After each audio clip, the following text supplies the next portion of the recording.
وعلیکم السلام ورحمۃ اللہ وبرکاتہ۔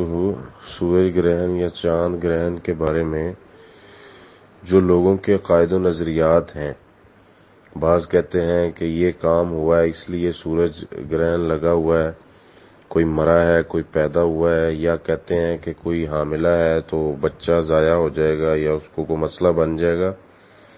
یہ سب غلط عقیدے ہیں، غلط باتیں ہیں۔ صحیح بخاری حدیث نمبر 1041، قال النبی صلی اللہ علیہ وسلم ان الشمس والقمر لا ينكسفان لموت احد من الناس ولكنهما آیتان من آیات اللہ فاذا رأیتموہما فقوموا وصلوا۔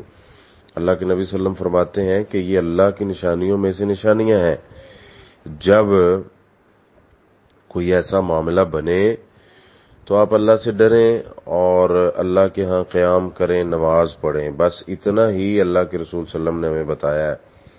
باقی یہ جو باتیں ہیں جانوروں کو بیٹھنے نہ دو یا عورتوں کو بیٹھنے نہ دو، یہ سب غلط ہیں، ایسا کوئی بھی معاملہ نہیں ہے۔ اگر ہوتا تو رسول اللہ صلی اللہ علیہ وسلم ہمیں ضرور آگاہ فرماتے۔ آپ نے صرف ہمیں اللہ سے ڈرنے اور نماز پڑھنے کا حکم دیا ہے، ہمیں صرف یہی کرنا چاہیے۔